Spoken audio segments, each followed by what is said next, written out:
There are people in this world who do not chase power with loud footsteps. They move quietly, studying hearts the way a shadow studies light. They do not always look dangerous at first. In fact, they often appear charming, attentive, even understanding. But they are drawn almost instinctively to those whose hearts feel deeply, who love sincerely, and who give without calculation. And it is here, in this meeting of openness and intent, that something unseen begins to unfold. For the ones who feel everything, the super empaths, often discover that their greatest gift becomes the very doorway others try to walk through without permission. There are hearts that do not merely feel the world, they absorb it. A super empath does not stand apart from the emotions of others. They enter them, often without realizing where the other person ends and where they begin.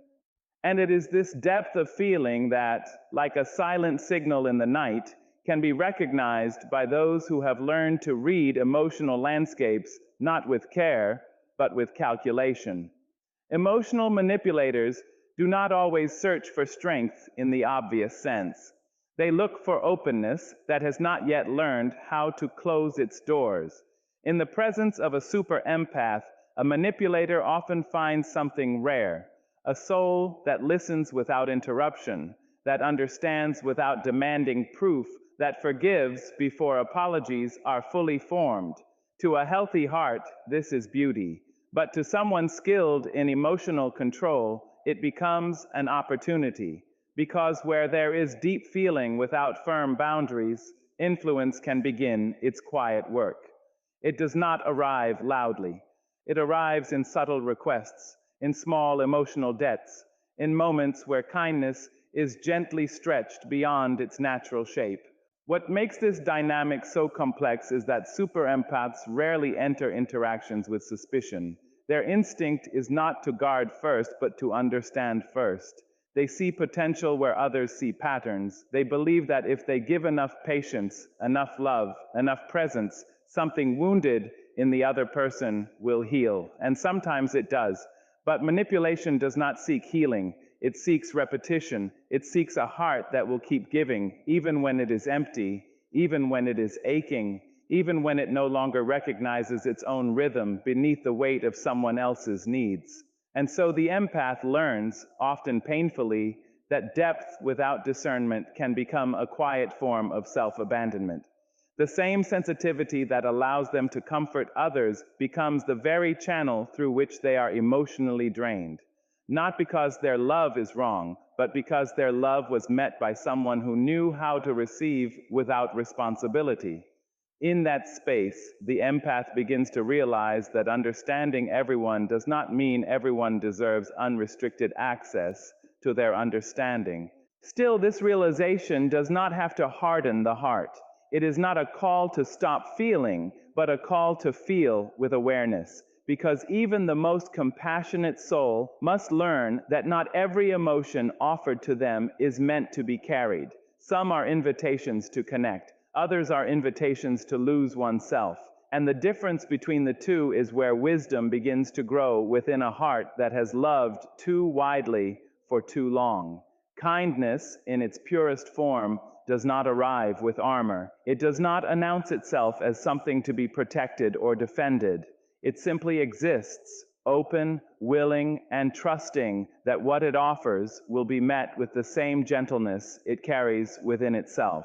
And yet, it is often this very openness that draws certain people closer, not because they are moved by its beauty, but because they recognize its accessibility. Emotional manipulators are not always searching for kindness to honor it. Sometimes they are searching for kindness because it does not resist them at the door. There is a subtle difference between those who value kindness and those who use it. The first group is softened by it, changed by it, made more human through it. The second group studies it, observes how quickly it responds, how easily it bends, how deeply it invests, even when little is returned. Kindness, when unguarded, can become a space where boundaries are not immediately visible, and in that space, influence begins to grow quietly. not through force, but through familiarity, not through demand, but through gradual expectation. A super empath does not give kindness as a strategy. They give it as a natural extension of who they are. They listen when others would turn away. They stay when silence becomes heavy. They offer understanding, even when understanding has not been earned.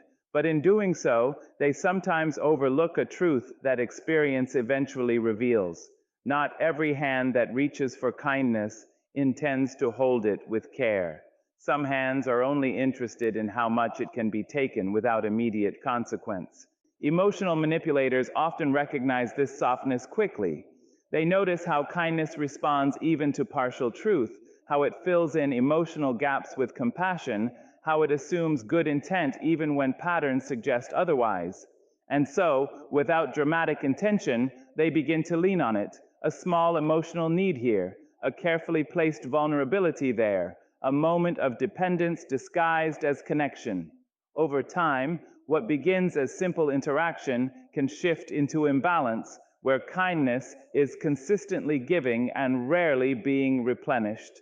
The challenge for a super empath is not that they are unaware of harm, but that they often hesitate to believe it exists in the very places where they are offering love. They question themselves before they question others. They ask whether they misunderstood, whether they overreacted, whether they should try a little harder to understand. And in that questioning, kindness can become stretched beyond its natural rhythm, not because it was weak, but because it was unprotected. Yet even here, kindness does not lose its value. It only asks to be guided by awareness, because kindness that learns where to pause, where to observe, where to require mutual respect, does not diminish, it matures. It becomes less about unlimited giving and more about conscious presence. And in that shift, the super empath begins to understand that true kindness is not only about what it offers others, but also about what it chooses to preserve within itself. Forgiveness is one of the most beautiful strengths a human heart can carry. It is the quiet decision to release bitterness before it takes root, to soften anger before it becomes identity, to choose peace even when pain still lingers in memory. A super empath often walks with this kind of forgiveness almost instinctively. They do not hold on to resentment as tightly as others might, because their nature is to understand before they condemn, to feel before they judge, to search for meaning even in moments of harm. But in the hands of someone who understands emotions without respecting them, forgiveness can be misread. What was meant as healing can be mistaken for acceptance of repetition. What was offered as a chance to restore balance can be taken as an invitation to continue imbalance. Emotional manipulators often notice something important here. The empath does not easily shut the door, and so instead of reflecting on the harm they may have caused, they sometimes learn that apology is enough to reset access without requiring real change. This is where a subtle distortion begins to form. The super empath forgives because they hope for growth, because they believe in the possibility of change, because they would rather restore connection than remain in conflict. But the manipulator, if unchecked by accountability, begins to associate forgiveness not with transformation, but with reset. A cycle quietly forms where hurt is followed by apology, apology is followed by relief, and relief is mistaken for resolution. Yet nothing fundamentally shifts beneath the surface. Over time, this creates a quiet imbalance. The empath begins to carry more emotional weight than they realize, always making space for repair, always offering another chance, always believing that understanding will eventually lead to better behavior. But understanding alone does not create change in someone unwilling to reflect, and forgiveness, when not met with responsibility, slowly becomes a doorway that is repeatedly walked through without acknowledgement of its threshold.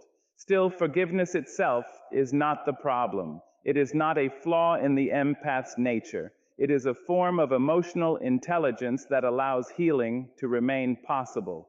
The challenge arises when forgiveness is given without boundaries, when it is extended without observation of patterns, when it is offered repeatedly to behavior that has not earned continuity of trust. In such moments, forgiveness stops being healing and starts becoming exposure.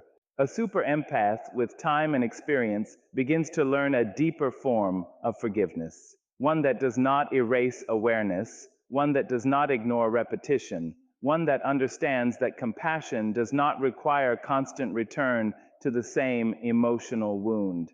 They begin to see that forgiveness can exist alongside distance, that peace can exist without access, that understanding does not always require continued closeness, and in this understanding, something shifts quietly but profoundly. Forgiveness remains, but it is no longer blind to patterns. It no longer confuses apology with change. It no longer confuses emotional relief with emotional safety. Instead, it becomes something steadier, something wiser, something that honors both the depth of the empath's heart and the necessity of protecting it from cycles that do not lead anywhere new. There is a particular way a super empath looks at another human being, and it is rarely limited to what is visible in the present moment. They do not only see behavior as it is, but as it could become. They notice fragments of goodness even in people who are struggling to act with consistency. They sense possibility where others might only register patterns of disappointment. This way of seeing is not naive. It is rooted in a deep belief that people are more than their worst moments, and that something within them can still be guided toward light. But not everyone who is seen this way returns that gaze with honesty. Some recognize that being seen as more than they are currently behaving creates space for them to be excused from change. In such cases, potential becomes a kind of emotional currency that can be spent without accountability. Instead of growing toward the version of themselves that is being believed in, they learn to rely on the belief itself. And slowly, what was meant to be encouragement begins to be used as shelter from responsibility. A super empath often struggles in this space because their vision is not easily switched off. Even when behavior becomes inconsistent, even when words and actions begin to misalign, they still remember the earlier glimpses of sincerity. They hold on to moments where truth felt present, and they use those moments as evidence that things can still improve. In doing so, they sometimes overlook a critical distinction. Seeing someone's potential is not the same as witnessing their willingness to reach it. Emotional manipulators, whether consciously or not, can learn to lean into this dynamic. They understand that if they occasionally show just enough vulnerability, just enough regret, just enough reflection, the empath will continue to invest emotionally in what could be. This creates a subtle imbalance where effort is no longer required for growth, but for maintaining access to someone who keeps believing in it. And over time, the relationship begins to orbit around that belief rather than around real change. What makes this especially complex is that the empath is not wrong for seeing goodness. Their perception is often accurate. People do contain layers of possibility, but possibility alone does not equal movement.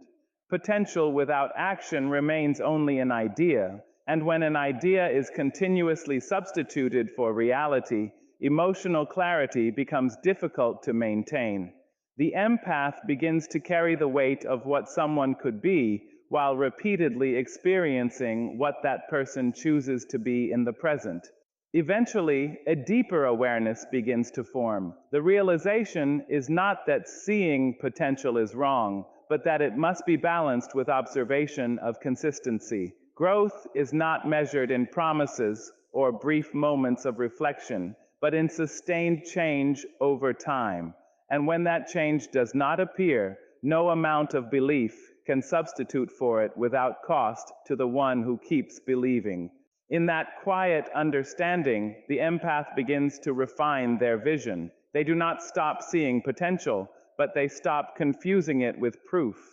They learn that true connection is not built on what someone might become someday, but on how they choose to show up now, repeatedly, honestly, and without needing constant rescue from the consequences of their own patterns.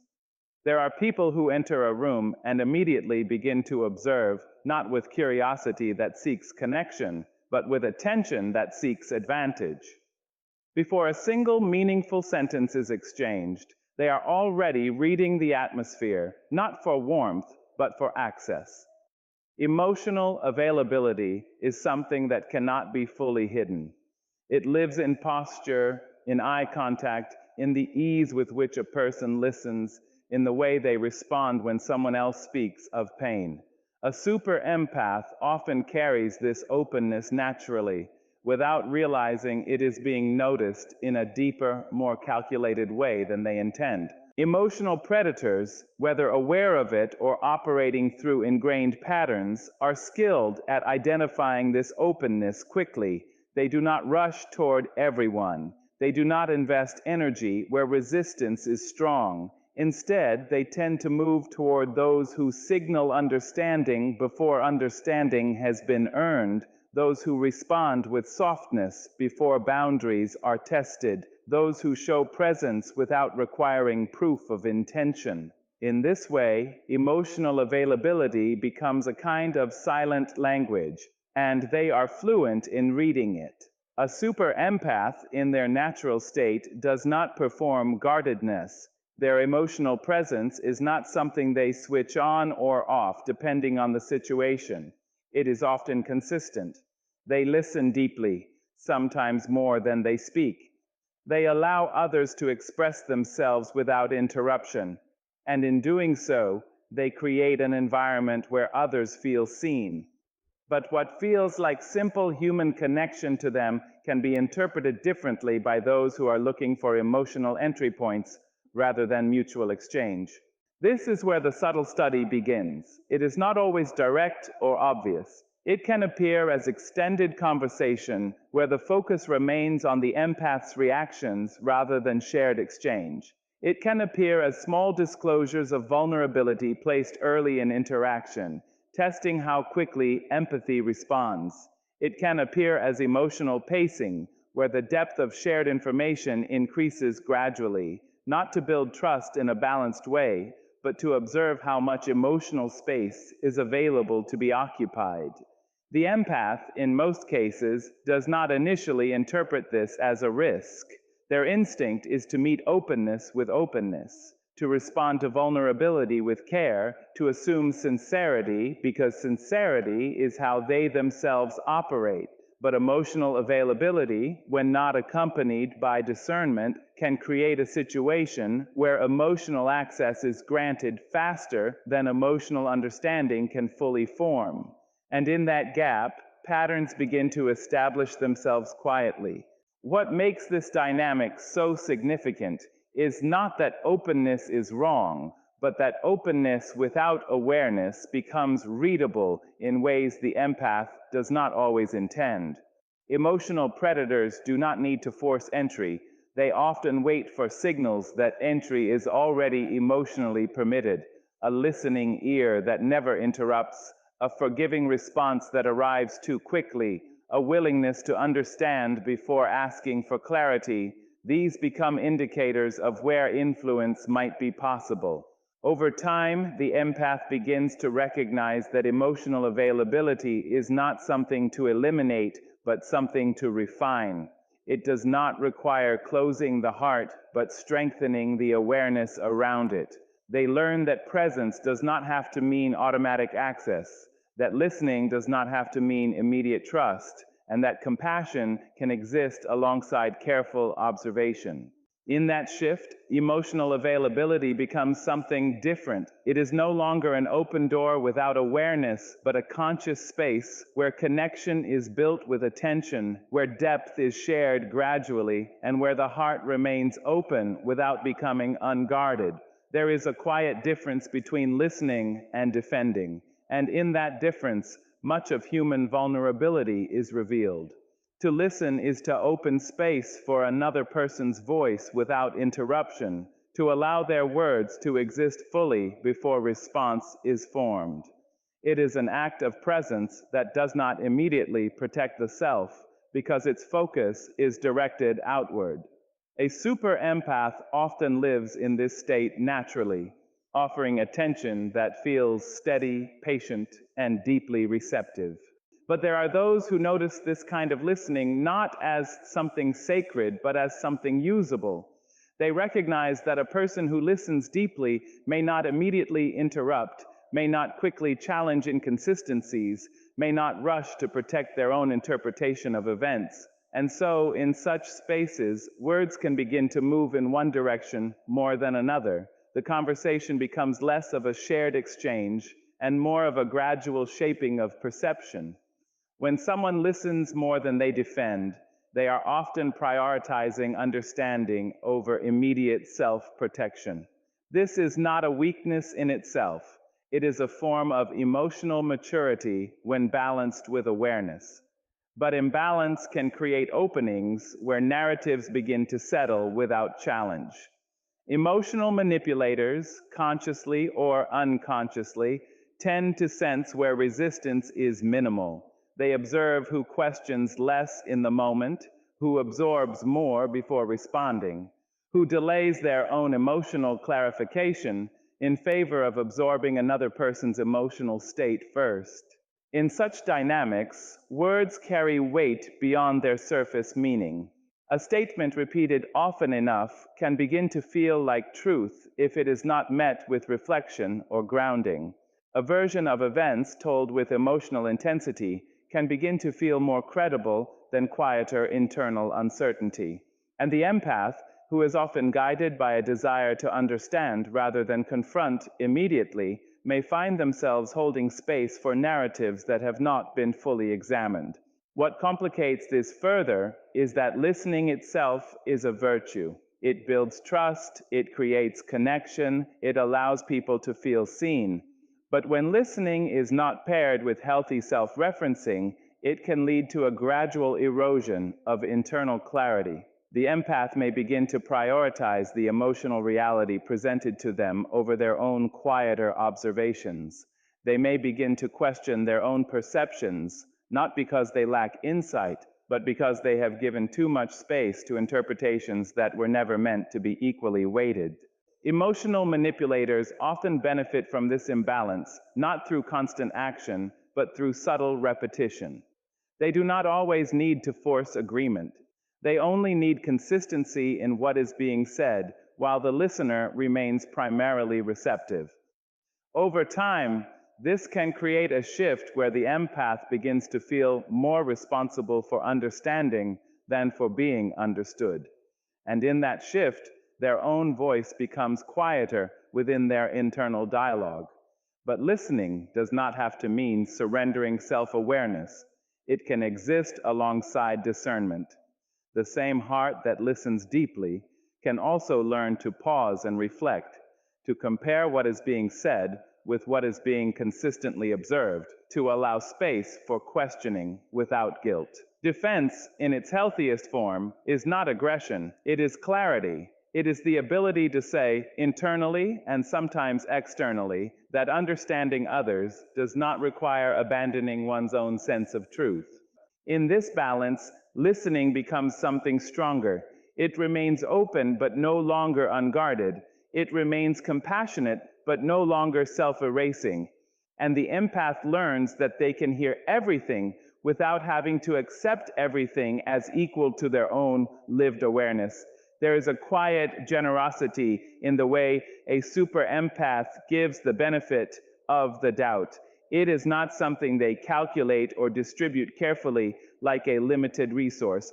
It is almost automatic, like a reflex of the heart. When something feels unclear, they do not immediately rush toward judgment. Instead, they pause, they soften, they try to find the version of events where misunderstanding is possible rather than intention to harm. This way of thinking often comes from a place of emotional depth, where they have learned that people are complex and that truth is not always visible on the surface.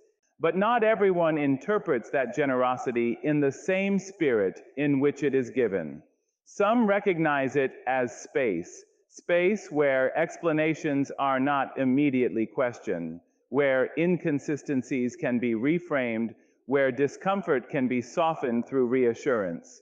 And in such spaces, doubt becomes something that can be gently guided rather than resolved. When someone learns that their words are not being held against a strict internal standard, they may begin to shape those words more strategically, not always with obvious intent, but with awareness of how easily uncertainty can be soothed. A super empath, in giving the benefit of the doubt, is often trying to preserve connection. They do not want to assume the worst before it is necessary. They would rather believe there is a reasonable explanation than immediately conclude there is harm. This creates a space where trust is extended slightly ahead of proof, where understanding is offered before full clarity is established. In balanced relationships, this can create safety. It allows people to be human without feeling constantly judged. However, in imbalanced dynamics, that same openness can be quietly observed and tested. When doubt is consistently met with reassurance instead of reflection, when questions are gently redirected rather than clearly addressed, patterns can begin to form.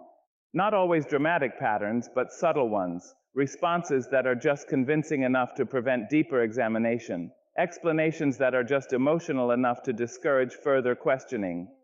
Over time, this can create a rhythm where doubt is not resolved but managed. Emotional manipulation does not always require obvious dishonesty. Sometimes it operates through the careful shaping of perception, where uncertainty is softened before it can fully take shape. If a person learns that they can remain within the empath's trust zone by consistently easing doubt rather than fully addressing it, then doubt itself becomes something to work around instead of something to engage with honestly. In this way, the empath's openness becomes the very structure through which influence can be maintained. What makes this especially complex is that the empath is not being careless. They are being hopeful. They are choosing to believe that clarity will come with time, that behavior will eventually align with words, that consistency will eventually resolve confusion. And in many healthy situations, that hope is justified. People do grow, misunderstandings do clear, and trust can deepen through patience. But when patterns remain unchanged, hope alone can begin to carry more weight than evidence. Eventually, a deeper awareness begins to form within the empath. They start to recognize that the benefit of the doubt is most powerful when it is temporary, not permanent. It is a space for understanding, not a replacement for truth. They begin to see that clarity is not the opposite of compassion, and that questioning is not the opposite of kindness.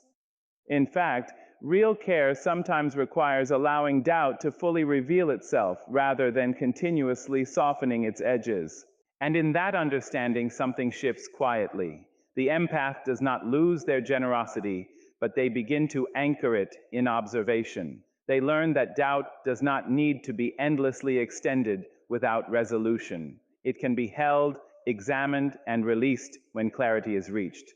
In this balance, their openness remains intact, but it is no longer easily redirected. There is a kind of emotional intelligence that does not announce itself loudly, yet it changes the entire atmosphere of a room. A super empath often carries this intelligence in the way they notice what is left unsaid, in the way they sense shifts in tone before words fully explain them, in the way they can feel emotional undercurrents without needing them spelled out. It is a deep attunement to human behavior, almost like reading a language that others only partially understand. But intelligence of this kind does not exist in isolation. It is visible in how a person responds, how quickly they understand pain in others, how naturally they offer comfort, how easily they adapt to emotional needs in real time. And in this visibility lies a risk that is rarely spoken about directly. Because when someone is emotionally perceptive, emotionally available, and emotionally responsive, they can also become emotionally readable to those who are watching not to connect, but to utilize. For an emotionally dishonest person, emotional intelligence in another individual is not always intimidating. Sometimes it is inviting. It shows them where empathy flows easily, where reassurance is given without hesitation, where emotional gaps are filled before they become uncomfortable. And once this pattern is observed, it can become something that is gently worked with, not through force, but through familiarity. The empath's responsiveness begins to form a predictable rhythm, and predictability can be studied. What makes this dynamic so subtle is that the empath is not offering their emotional intelligence as a weakness. They are offering it as connection. They are listening deeply, responding thoughtfully, and engaging sincerely. But sincerity, when met with lack of accountability, can begin to create imbalance. Because the more emotionally intelligent a person is, the more naturally they tend to interpret, translate, and soften emotional experiences, even those that might otherwise require boundaries rather than understanding. Emotionally dishonest behavior does not always appear as outright deception. It can appear as selective vulnerability, carefully timed emotional openness, or expressions of regret that arrive just before distance might be required. The empath, using their intelligence, reads these moments as complexity rather than pattern. They search for context, for background, for reasons that can explain inconsistency. And in doing so, their intelligence becomes engaged in understanding rather than in evaluating safety. Over time, this creates a space where emotional intelligence is continuously activated but not always protected. The empath is constantly processing, constantly interpreting, constantly making sense of emotional signals that may not have consistent meaning behind them. And in relationships where emotional honesty is not stable, this becomes exhausting in ways that are not immediately visible from the outside, because the mind feels engaged, but the heart remains unsettled. The emotional intelligence of a super empath is powerful precisely because it allows them to see deeply into others. But when that depth is met by someone who is not equally committed to clarity, it can become a space where interpretation replaces truth, where understanding is continuously offered, but not always reciprocated with transparency, where the empath is always decoding, but not always being met with clear intention. Eventually, a shift begins to form within them. Emotional intelligence does not diminish, but it becomes more structured. They begin to recognize that understanding another person does not require endless emotional labor without return. They start to see that intelligence is not only about reading others, but also about recognizing when what is being read does not lead to stability.